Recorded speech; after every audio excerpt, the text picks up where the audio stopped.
ആയി വരികയാണ്. ഉയർപ്പിന്റെ സന്തോഷം ജീവിതത്തിൽ അനുഭവിച്ചുകൊണ്ട് ഉയർപ്പ് നൽകുന്ന സന്ദേശം ജീവിതത്തിൽ പ്രാവർത്തികമാക്കിക്കൊണ്ട് ജീവിക്കുവാൻ ദൈവം എന്നും നിങ്ങളെ സഹായിക്കട്ടെ എന്ന് ആശംസിക്കുന്നു. പെരുന്നാളുകളിലേക്ക് വെച്ച് ഏറ്റവും വലിയ പെരുന്നാളായി കർത്താവിന്റെ പുനരുത്ഥാന പെരുന്നാളിനെ സഭ കൊണ്ടാടുകയാണ്. എന്നാൽ എത്രമാത്രം ഇതിന്റെ അർത്ഥവും സത്തയും നാം ഉൾക്കൊള്ളുന്നുണ്ട് എന്നത് ആഴമായി പരിശോധിക്കേണ്ടതുണ്ട്. യേശുവിന്റെ ഉദ്ധാനം നടക്കുമ്പോൾ ഉയർത്തെഴുന്നേറ്റ ആ ക്രിസ്തുവിനെ കാണുന്ന മൂന്ന് സമൂഹത്തെ അല്ലെങ്കിൽ മൂന്ന് തലത്തിൽ ക്രിസ്തുവിനെ കാണുന്ന ആളുകളെ നമുക്ക് കാണാൻ സാധിക്കും.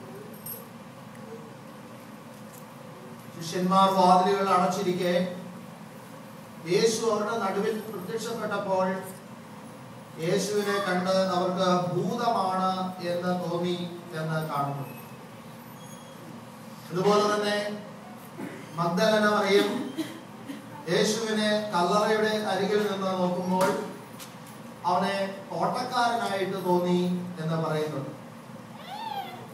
തോമസ് ലീഹ യേശുവിനെ കാണുന്ന സമയത്ത് എന്റെ കർത്താവും ദൈവവുമേ എന്ന് പ്രഖ്യാപിച്ചുകൊണ്ട് കർത്താവായി ദൈവമായി തോമസ് ലീഹായ്ക്ക് ക്രിസ്തുവിനെ മനസ്സിലായി എന്നുള്ളത്.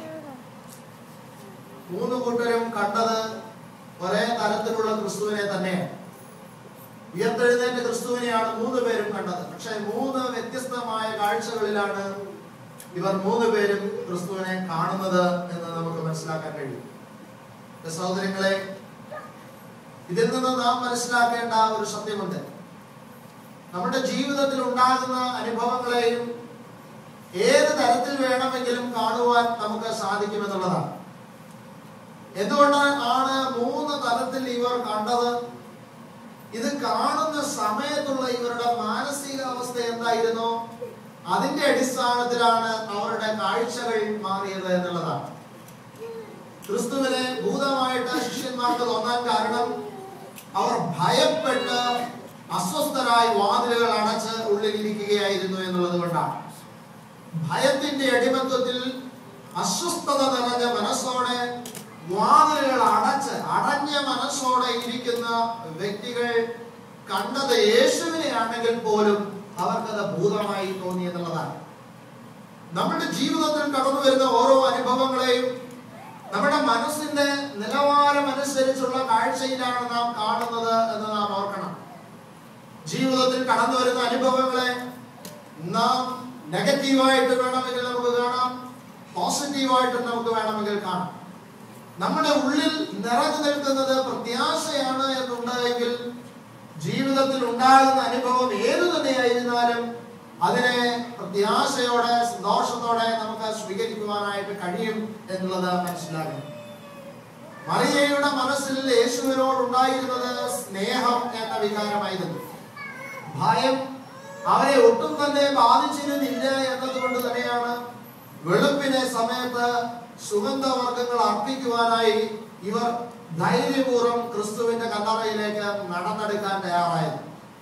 ഇവരുടെ മനസ്സിലുള്ള സങ്കടം യേശു എന്ന നല്ല മനുഷ്യന് സംഭവിച്ച ദുരന്തത്തെ ഓർത്തുള്ള സങ്കടമാണ്. യേശുവിന് തങ്ങളോടുള്ള സ്നേഹത്തെ കുറിച്ചുള്ള ഓർമ്മകളാണ് അവരുടെ മനസ്സിലുള്ളത്. ആകയാൽ ആ സ്നേഹത്തിന്റെ കാഴ്ചപ്പാടിൽ നിന്നുകൊണ്ട് കണ്ണിൽ നിന്നുകൊണ്ട് ഇവർ കല്ലറയെ സമീപിച്ചപ്പോൾ ക്രിസ്തുവിനെ കണ്ടപ്പോൾ ഇവർക്ക് ക്രിസ്തു ഒരു തോട്ടക്കാരനായിട്ട് തോന്നി എന്ന് നാം മനസ്സിലാക്കുന്നു. എന്നാൽ തോമസ് അപ്പോസ്തലൻ ക്രിസ്തുവിനെ കാണുമ്പോൾ അദ്ദേഹത്തിന്റെ മനസ്സിൽ നിറഞ്ഞു നിൽക്കുന്നത് വിശ്വാസത്തിന്റെ തലമാണ്. വിശ്വാസത്തിന്റെ തലത്തിൽ നിന്നുകൊണ്ട് ക്രിസ്തുവിൽ ഉള്ള വിശ്വാസത്തിന്റെ ആഴത്തിൽ നിന്നുകൊണ്ട് അദ്ദേഹം യേശുവിനെ കാണുവാൻ ശ്രമിക്കുമ്പോൾ കർത്താവായി ദൈവമായി തോമസ് അപ്പോസ്തലന് ക്രിസ്തുവിനെ തിരിച്ചറിയാൻ കഴിയുന്നു എന്നുള്ളതാണ്. പലപ്പോഴും തോമസ് ലീഹായെ സംശയക്കാരനായി നാം പറയാറുണ്ട് എങ്കിലും എന്റെ മനസ്സിൽ തോന്നുന്നത് അങ്ങനെയല്ല. തോമസ് ലീഹ വിശ്വാസത്തിന്റെ ആഴമുള്ള ഒരു വ്യക്തിത്വമായിരുന്നു. പിന്നെ എന്തുകൊണ്ടാണ് തോമസ് സംശയിച്ചത്? കാരണം മറ്റൊന്നുമല്ല, യേശു തങ്ങളുടെ അടുക്കൽ വന്നു എന്ന് പറഞ്ഞത് തന്റെ കൂട്ടുശിഷ്യന്മാരാണ്. തന്റെ കൂട്ടുശിഷ്യന്മാർ ഭയത്തിന്റെ അടിമകളായി വാതിൽ അടച്ചിരിക്കുകയായിരുന്നു. ആ സമയത്ത് തോമസ് ലീ അവിടെ ഉണ്ടായിരുന്നില്ല എന്ന് പറയുമ്പോഴും ഒരു കാര്യം ഉറപ്പാണ്, അദ്ദേഹം പുറത്ത് ആയിരുന്നു. അദ്ദേഹത്തിന്റെ മനസ്സിൽ ധൈര്യമുണ്ടായിരുന്നു, വിശ്വാസം ഉണ്ടായിരുന്നു എന്നുള്ളതാണ്. ആകയാൽ വിശ്വാസത്തിന്റെ കണ്ണിൽ ക്രിസ്തുവിനെ കാണുവാൻ അദ്ദേഹത്തിന് സാധിച്ചപ്പോൾ എന്റെ കർത്താവും ദൈവവുമേ എന്ന് പ്രഖ്യാപിക്കുവാൻ അദ്ദേഹത്തിന് സാധിച്ചു. എന്റെ സഹോദരങ്ങളെ, ഉയർത്തെഴുന്നേറ്റ ക്രിസ്തുവിനെ വിശ്വസിക്കുവാൻ സാധിക്കുന്നതും ക്രിസ്തുവിനുള്ള അനുഭവങ്ങളെ, ക്രിസ്തുവിൽ നിന്നുള്ള അനുഗ്രഹങ്ങളെ നമുക്ക് ഉൾക്കൊള്ളുവാൻ പറ്റുന്നതും നാം വിശ്വാസത്തിന്റെ തലത്തിൽ നിന്നുകൊണ്ട് ക്രിസ്തുവിനെ കാണുമ്പോഴാണ് എന്നത് ഓർക്കണം. ഈ അടുത്ത ദിവസം ഒരു നാട്ടിലെ ഒരു ടെലിവിഷൻ ചാനലിൽ നടന്ന ഒരു ചർച്ച ഞാനിങ്ങനെ അരമണിക്കൂറോളം ടിവിയിൽ കാണുകയായിരുന്നു. ആ ചർച്ചയിൽ പ്രധാനമായിട്ടും വൈദികരായിട്ടുള്ളവരുണ്ട്, ഹൈന്ദവ പുരോഹിതരുണ്ട്, മുസ്ലിം പുരോഹിതരുണ്ട്, അതുപോലെ തന്നെ നിരീശ്വരവാദികളായിട്ടുള്ള ആളുകളുണ്ട്. ദൈവസന്നിധിയിൽ പ്രാർത്ഥിക്കുമ്പോൾ അത്ഭുതങ്ങൾ നടക്കുന്നു, അടയാളങ്ങൾ നടക്കുന്നു, ഇത് സത്യമാണോ എന്നുള്ളതിനെ കുറിച്ചാണ് അവരുടെ ഇടയിൽ നടക്കുന്ന ഒരു ചർച്ച.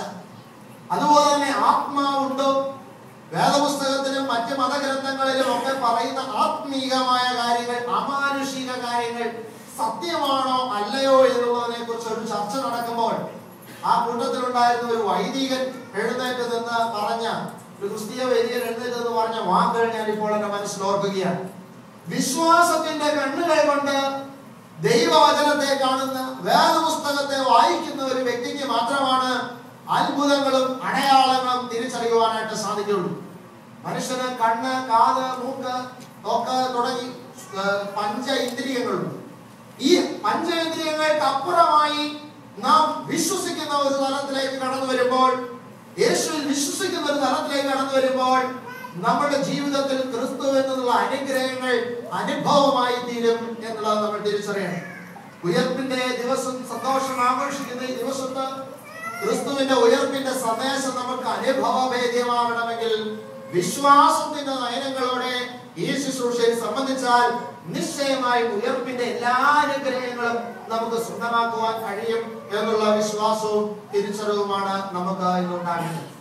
രണ്ടാമതായി, ഉയർപ്പ് സമാധാനത്തിന്റെ സന്ദേശമാണ്.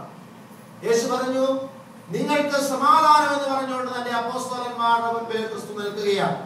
യേശു പറയുകയാണ്, എന്റെ സമാധാനം ഞാൻ നിങ്ങൾക്ക് തന്നിട്ട് പോകുന്നു, അത് ലോകം തരുന്നത് പോലെ അല്ല എന്ന്.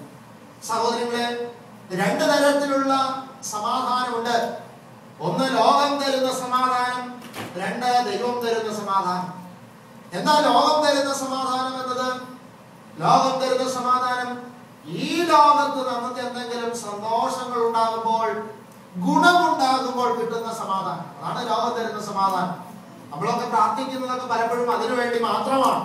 നമ്മുടെ പ്രശ്നങ്ങൾ മാറണം, സങ്കടങ്ങൾ മാറണം, ദുരന്തങ്ങൾ മാറണം, അത്ര തന്നെ. പക്ഷേ ഈ ലോകം തരുന്നതിനും അപ്പുറമായ ഒരു ദൈവിക സമാധാനമാണ് ഉയർപ്പിന്റെ ദിവസം ക്രിസ്തു നമുക്ക് ആശംസിക്കുന്നത്. എന്താണോ ഈ ദൈവിക സമാധാനം? യേശു പറഞ്ഞു, എന്റെ സമാധാനമാണ് ഞാൻ നിങ്ങൾക്ക് തന്നിട്ട് പോകുന്നത് എന്ന് പറഞ്ഞാൽ ആരുടെ സമാധാനം? യേശുവിന്റെ സമാധാനമാണ്. യേശു തന്റെ ജീവിതത്തിൽ അനുഭവിച്ച സമാധാനമാണ് യേശു നമുക്ക് തന്നിട്ട് പോകുന്നത്. എന്ത് സമാധാനമാണ് യേശു തന്റെ ജീവിതത്തിൽ അനുഭവിച്ചത്? നാം ഭാഗ്യമായി ചിന്തിക്കുമ്പോൾ യേശു അനുഭവിച്ചത് എന്ത് സമാധാനമാണ്? അമ്മയുടെ ഉദരത്തിൽ ജീവന്റെ തുടിപ്പായി താൻ രൂപപ്പെട്ട നിമിഷം തൊട്ട് തുടങ്ങി തനിക്ക് സമാധാനം.